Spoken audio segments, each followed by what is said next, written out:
Parliament's been adjourned till noon. For once, I support the disruption. Thank you. You know, when Mr. Madhavan asked me to speak, he said I would follow on the two earlier speakers and talk about micro issues in Parliament. And I want to put a context to this. Pratap Mehta is like a theoretical physicist who thinks about the cosmos and the big issues. N.K. Singh is the practical research scientist who's handled these issues in the laboratory. I'm a lowly engineer who's got to talk about the nuts and bolts of the machine. No, I'm not being facetious. I actually want to use this analogy to explain something. I'm going to take off on two things that Pratap and NK said and expand from that. Basically, all three of us fit into one category in that we want reform. We want Parliament to be more effective. But there are nuanced differences in approach, although the objective is the same. So I want to start with something that Pratap concluded with. He said what's called for is a fundamental reboot, not tinkering. I'm going to disagree with that. And I'll come to something that NK said and extend that further. I'll tell you why I disagree. Not fundamentally. I really think we do need a fundamental reboot. I'm just saying it's not going to happen. Okay? Our democracy came about in its current form through a constituent assembly, which was preceded by a century of agitational politics. And the founding fathers and mothers had a mandate which nobody has today. There is nothing on the horizon remotely like a constituent assembly which could reboot the system. Shashi Tharoor and I have had a series of debates where he's talked about a presidential system.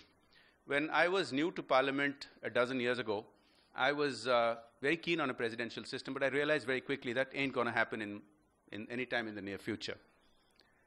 And the presidential system itself has come under certain challenges. If you look at the gridlock in Washington, D.C., so I have, over these past few years, come to the conclusion that we can indeed tinker with the nuts and bolts that would make a very fundamental difference.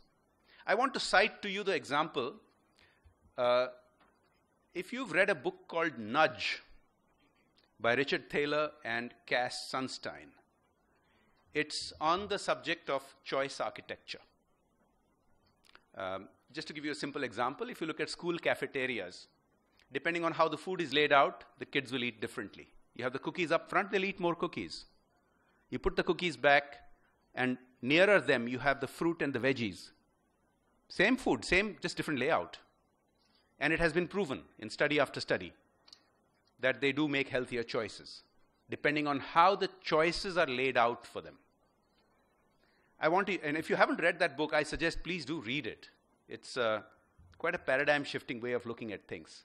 Because the argument I'm going to make is, as a lowly engineer, you can actually tinker with the nuts and bolts of the machine that you have inherited and supercharge it.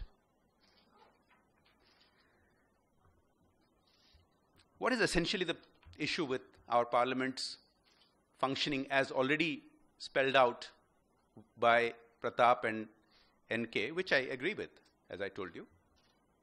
We are the world's largest democracy, but we are a work in progress. And is our democracy real? Yes, it is very real, as some people in Delhi have found out just last week. It is very real. Does that mean it is ideal? No, it's far from it. Does that even mean it works exactly like other democracies? Actually, no. Those of you who are familiar with American, European, German, UK, other democracies might think you understand Indian democracy. You broadly do. But there are nuances, there are differences that you really do need to appreciate, which are quite significant. Let me explain this. When we got independence, we did get real independence. It was questioned by many international observers until 15 or 20 years ago. I remember growing up as a child, reading so many international articles, would this be India's last election? We did have a hiccup in the 70s, but otherwise we've always had real democracy in terms of replacing elected people. But what did we not get in 1947 is important to understand. Must understand that because of the freedom movement, decades before 1947, the British started relaxing their grip. They had to provide space to the nationalist movement.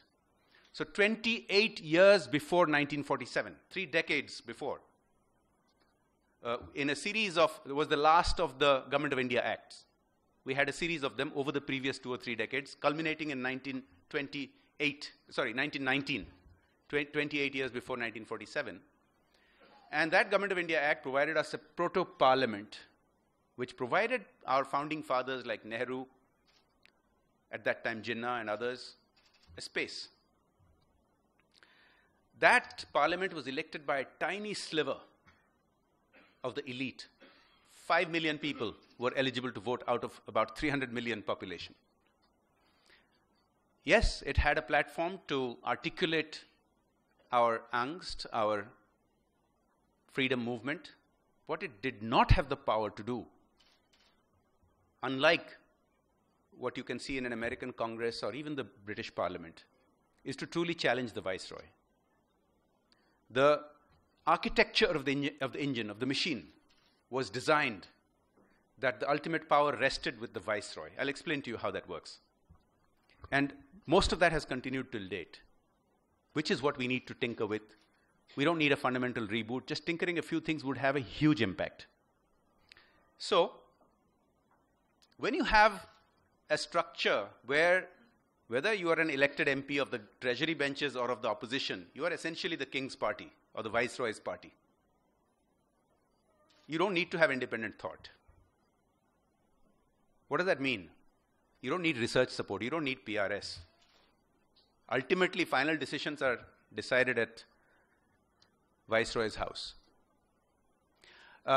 You don't have true independence of the legislative wing as you understand it either in the presidential system or in the parliamentary system. So what we did get in 1947 is one very big thing, is that you get to really elect your representatives, and you do throw out the rascals every 5 years. But how Parliament runs is still based on the rules written in 1919, which means there is really only one rule. You have a thick rule book. You go through that thick rule book.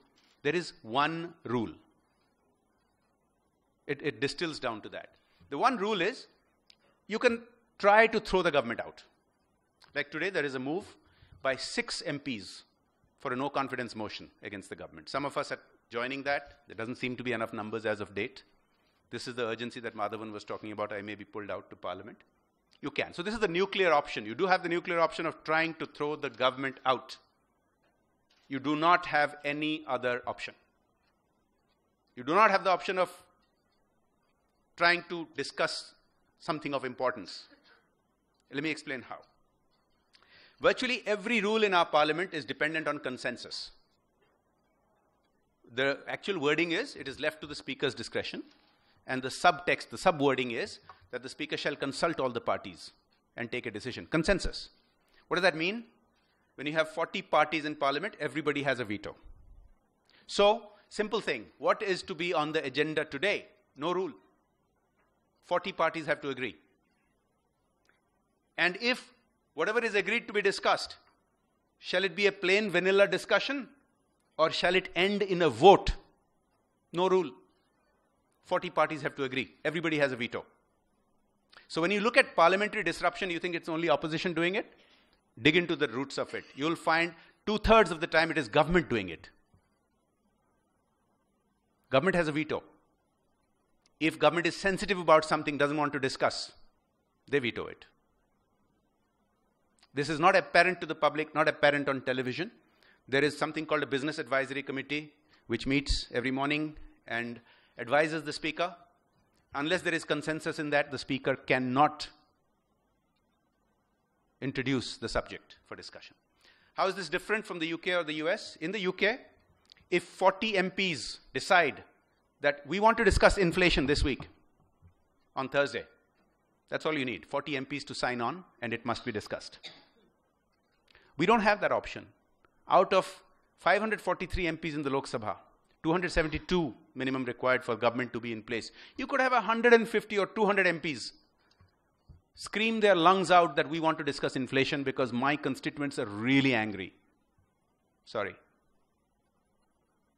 If all 40 constituents of all 40 parties don't agree, you cannot discuss it. Sometimes the government will concede a discussion after it becomes very untenable to not agree to a discussion. Could be civil nuclear deal, could be Telangana, could be anything. Sometimes the government will agree to a discussion, but will not agree to a voting discussion. Why? Because they expect that it will go against them and it will be a slap on their face, which could lead to a government crumbling. Why? Because the only option you have is the nuclear option. Either throw the government out or put them in there, really no questioning of them. That is where we are different from the UK, from the US, from Australia, from Canada, from Germany. That is where we need to tinker with the rules, and we can supercharge the machine by changing some nuts and bolts. I want to say something about what N.K. Singh said. He very lucidly talked about why should the budget be a secret? Why should these ideas not be debated in public before the budget is presented? My response to that is, why only the budget? Why should anything be a secret? Why should not any policy be debated in the public space, on television, on street corners, so that a national consensus is built? So we have developed ways of doing parliamentary business which are markedly different from any other democracy. Now, an attitude has been built up in our political class that if you've won an election, for 5 years you really ought not to be questioned too much. And it emanates from the parliamentary rules that the only option you can decide on if you get 50 MPs together is to press for a vote of no confidence. There is no other rule. Everything else, government has a veto, opposition has a veto, everybody has a veto. In the US, in Germany, in the UK, prime ministers and presidents who have won a mandate, nevertheless, every single day have to sell their ideas. Every single day, whether it is healthcare in the US, whether it is immigration in the UK, the leaders who have won a mandate have to sell the ideas to their own party, to their opponents, to the media, to the public. That doesn't happen in India. You'll often find governments introducing bills suddenly out of the blue, with no debate. There has been some change. In recent years, ministries have put up websites, they put up draft bills, white papers, and some discussion. But this is just a small step. It needs to be taken much further. So,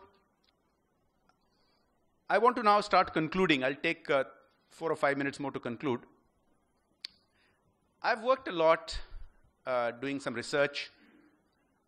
And talking about research, all MPs in India are given an allowance to have an office, which is essentially equivalent to barely having one telephone operator.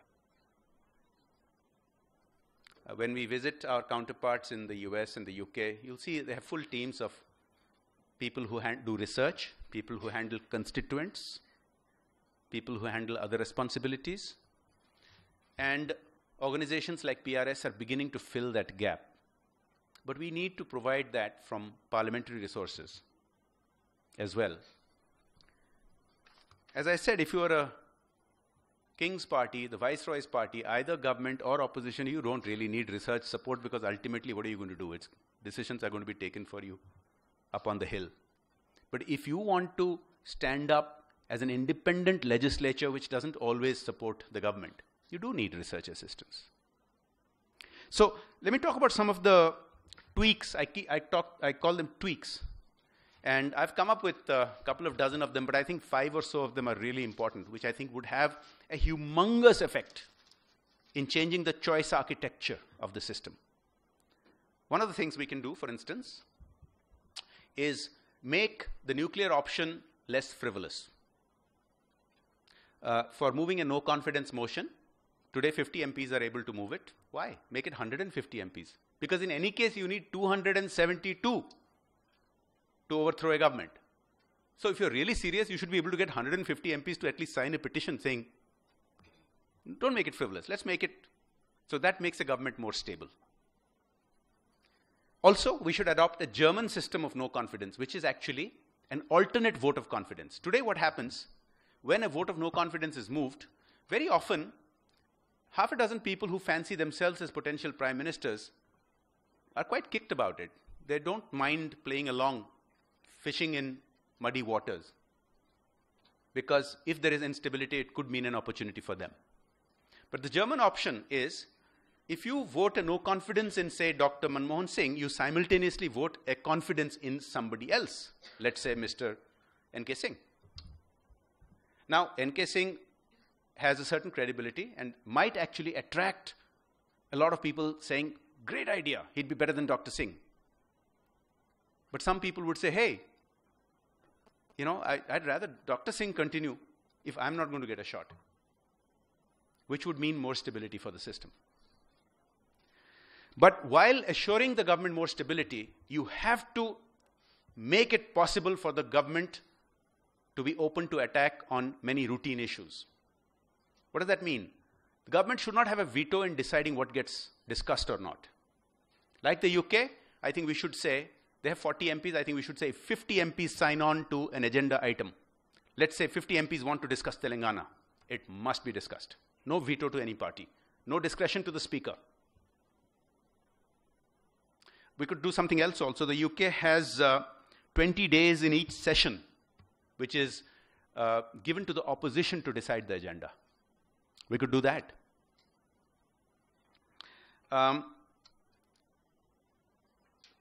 The government should not be afraid of voting discussions. Today the situation is, if you have a discussion on inflation and the House passes a sense of the House, where a majority of members vote that the government's performance on managing the economy is poor, it's a slap on the wrist. But it ought not to necessarily mean the government collapses. Today the system is, you have a nuclear option, you have no other option, so the government is very afraid to discuss anything which could be a slap on the wrist or a slap on the face, because it could then quickly spiral and snowball into a no confidence motion. So make the no confidence motion tougher, as I said. 50 MPs should be able to demand any discussion. 100 MPs should be able to demand a voting discussion. And at least 150 MPs, 3 times the current number, to demand a no confidence motion, which in any case ought to be an alternate confidence motion, not just a no confidence which muddies the waters. There are several other tweaks that I would suggest. I don't want to take up the time here. We can discuss this in Q&A. I've written a lot of op-eds about this. I continue to research the subject. I have a very able team of very enthusiastic and passionate young men and women who help me with this. I will keep on writing about these issues. I just want to mention 2 or 3 things and conclude. We have developed a system of party whips so that there's no individual choice left to members of parliament. Party whips are applicable to each and every motion in parliament, which means you have no independent thought. You can't stray from the party line, which I think is too much. It's too much of a diktat system from the top. This has actually been listed in PRS's summary of the issues today in the paper. I have propounded that the party whip be limited to no confidence motions or alternate confidence motions and money bills. Meaning, a government party in government should be able to issue a diktat to its members that you keep us in government and you help us pass the budget. On everything else, whips should not apply. Today what happens is if you defy the party whip, you are liable for disqualification as a member. That should go. Private members' bills. We last passed one 4 decades ago. So the system has become only government bills passed by convention. This is like the Viceroy's party. You know, only the Viceroy decides what bill will pass. That's got to change. If I, as an individual, bring about a bill for electoral reform, I have been, by the way, I have been advocating campaign finance reform. I have been advocating the kind of reform which the Supreme Court has judged today, which is that convicted MPs and MLAs automatically get disqualified. If I'm able to convince a majority of my colleagues, government should have no option to stop that, as is the case in other democracies. But this is a matter of convention. There's no rule today saying that you can't pass a private member's bill. We just have to change the convention back to what it was. I can go on and on. There are many such things that we can do which will fundamentally change. One of the things I keep talking about is that we are undergoing political reform in a manner that other democracies have gone through. I've written about a comparison to America's Gilded Age and progressive era of 100 years ago. And if you see today's situation, political situation, you'll see many similarities in India. Lots of corruption, lots of economic growth, at the same time lots of protest movements, and changes are happening. I mentioned 2 or 3 of the welcome changes. As of a few weeks ago, convicted members get disqualified from parliament and assembly. Very, very big change. You're beginning to see the impact of that. If we can bring about campaign finance reform, I've advocated, for instance, that today, parties which receive less than 20,000 rupees in any individual contribution don't have to account for it. Yet they get tax benefits.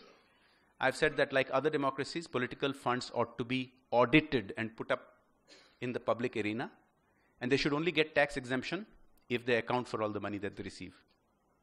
Not if they say that we get it from lots of small donations, we can't account for it. These are some of the tweaks. I've highlighted half a dozen of them, but really I think even 5 or 6 of these tweaks would completely change the way our parliament functions and supercharge the machine. Thank you.